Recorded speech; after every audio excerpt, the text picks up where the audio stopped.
राधे राधे। देहिक देविक बहुतिक तापा, राम राज्य काहुँ नहीं व्यापा।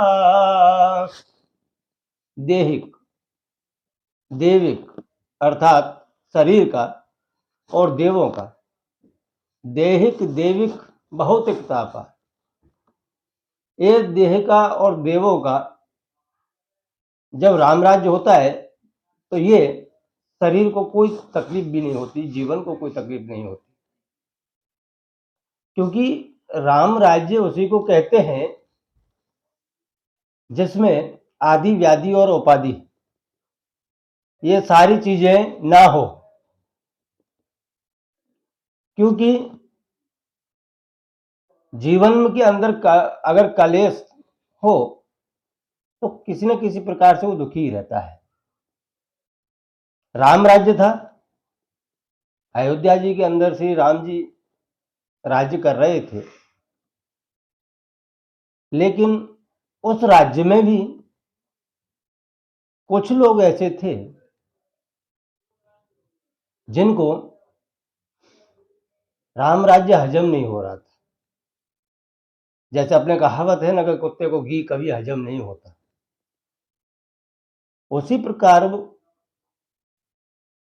द्वापर युग में भी राम राज्य हजम नहीं हो रहा था।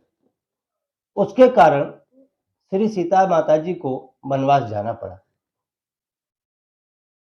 ऐसे ही आज का कली काल चल रहा है, और इस कलयुग के अंदर भी ऐसे धोबी बहुत हैं जो स्वयं तो आनंद से जी नहीं सकते और दूसरों को भी आनंद से जीने नहीं देते।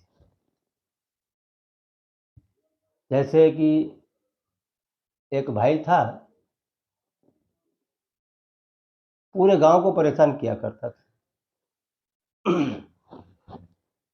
और वो इतना परेशान करता था, पूरा गांव उससे त्रास त्रास त्रास हो गया था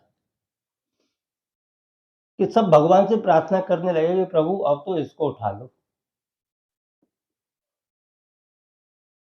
ना करे नारायण, उसकी उम्र भी हो गई थी और वो खटिया के ऊपर जाकर के गिर पड़ा, बीमार पड़ा। उसको पता था कि अब मेरा अंत आ गया है, और इस अंत के कारण कुछ ऐसा करके जाए ताकि गांव वाले याद रखें। क्योंकि वो कहावत है ना, चोर चोरी को छोड़ देता, हेरा फेरी को नहीं छोड़ता। उसी प्रकार उसके मन के अंदर एक विचार आया और उसने बच्चों को बोला कि जाके गांव के बड़े बुजुर्गों को बुला करके लाओ, मुझे थोड़ी वार्तालाप करनी है, बातें करनी है। गांव वाले गए, जाके बैठे और उस पुरुष से पूछा, सज्जन पुरुष तो नहीं कह सकते, उस पुरुष से पूछा, भाई क्या बात है, तूने आज क्यों गांव को इकट्ठा किया है? उस भाई ने बोला कि मैंने मेरे जीवन में कोई सत्कर्म नहीं किया है, कोई भी अच्छा काम नहीं किया है, इसलिए मुझे अब अफसोस हो रहा है। तो एक बुजुर्ग बोला, भाई तुझे अफसोस क्यों हो रहा है? इसका कारण कि बस अब मैं भगवान के पास जाने वाला हूं, अगर गांव मेरी दो इच्छाएं पूर्ण करे तो भगवान तुम सबको सुखी रखेगा। उनमें से एक पंच बोला कि भाई अब वो मरने के लिए तैयार बैठा हुआ है, पूछ लो उसकी क्या इच्छाएं हैं, अगर पूरी करने लायक होंगी तो करेंगे। तब उस भाई ने बोला कि मेरी पहली इच्छा तो यह है कि मेरी इस माटी को वो बाजू वाला गांव है ना, उसके शमशान में जाके जलाया जाए, क्योंकि मैंने इस शरीर से इतने पाप कर्म किए हैं, मैंने सबको इतना परेशान किया है, अगर ये शरीर मेरा हमारे गांव के शमशान में जाएगा तो वहां भी किसी को शांति से नहीं रहने देगा, वहां भी किसी न किसी को लड़ाई कराता ही रहेगा। एक बुजुर्ग बोला, ठीक है भाई, तेरी पहली इच्छा हम पूरी कर देंगे, अब तेरी दूसरी इच्छा बता। तो उस भाई ने बोला कि मेरी दूसरी इच्छा है कि मेरे ये जो भी उत्पात निकलते थे वो हृदय में से निकलते थे, मेरे हृदय में से वो उत्पात निकलते थे, इसलिए मैं पूरे गांव को परेशान करता था। मेरी इच्छा एक ऐसी है कि मैं मर जाऊं, उसके बाद में मेरे हृदय के अंदर एक छोटा सा कील डाल देना, ताकि उसको भी थोड़ा दंड मिल जाए।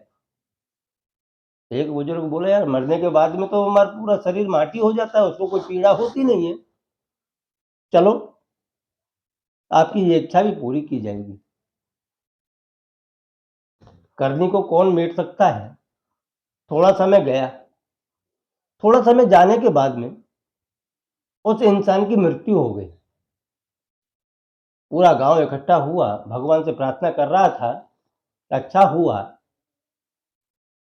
कि कम से कम एक गांव को परेशान करने वाला व्यक्ति चला गया। अब उसको जैसे ही अपने काठी पे डालने लगे,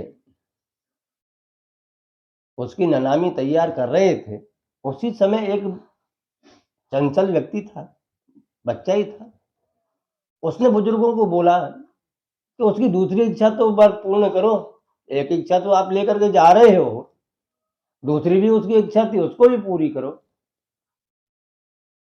तो बुजुर्ग ने बोला, दूसरी इच्छा तो यार कील डालने के लिए बोल रहा था वो हृदय के अंदर, तो जाए एक कील लेकर के आओ।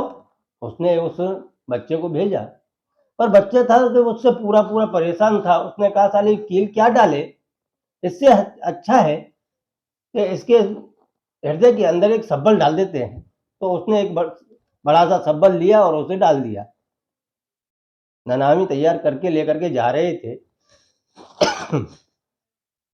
जाते समय ये लोग भूल गए कि बीच रास्ते में, दोनों गांव के बीच रास्ते में एक पुलिस स्टेशन पड़ता है, वहां एक संतरी जी बैठे हुए।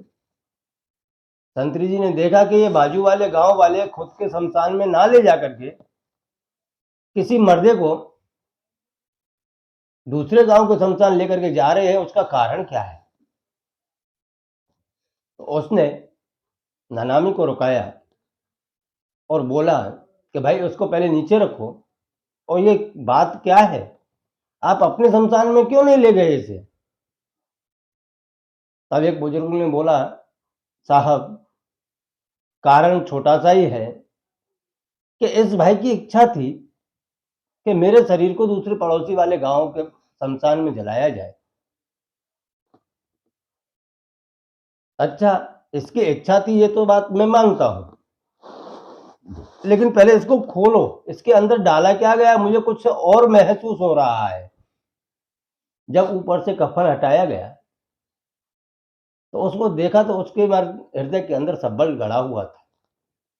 तो संतरी बोला कि ये स्वयं से मरा नहीं है, तुम पूरे गांव वालों ने, क्योंकि पूरा गांव इससे परेशान था, तो इन तुमने इसको सबने मिलकर के मारा है, चलो आपको जेल हो जाएगी। तो पूरे गांव को जेल में बंद कर दिया। तब एक बुजुर्ग बोला कि भाई वो जिंदे तो परेशान करता ही था, वो मरते मरते भी परेशान कर गया। इससे अच्छा है कि सामने वाले व्यक्ति को देख करके ही उसकी सहायता की जानी चाहिए, ना कि बाहर से कुछ और दिखता हो और अंदर से कुछ और हो। राम राज्य था, उस राम राज्य के अंदर भी बहुत से विधर्मी थे, ऐसी बात नहीं थी, नास्तिक लोग थे। उन्हीं की बदौलत रामायण लिखी गई थी। श्री रामचरितमानस का उसी हिसाब से लेखन हुआ था, और ऐसा तो युगों युगों से चलता आ रहा है और चलता रहेगा। लेकिन सामने कौन व्यक्ति है और हम उसको कितना उपयोगी आ सकते हैं, सद्मार्ग में, ये अपने को स्वयं विचार करना चाहिए ताकि हम किसी को परेशान ना कर सकें और कोई हमसे परेशान होना भी नहीं चाहिए। आत्मा से वही परमात्मा का स्वरूप है। अगर हम किसी की आत्मा को दुखित करेंगे तो परब्रह्म परमात्मा सब देख रहा है। किसी को दुखी नहीं करना चाहिए। अपने से अच्छा हो रहा है तो अच्छा करना चाहिए, अर्थात जो अच्छा नहीं हो रहा है तो अपने को उस रास्ते से नहीं भी जाना चाहिए। इसके लिए आज इतना ही। कल फिर नए अध्याय के साथ नया शुरू करेंगे। जय सिया राम। राधे राधे।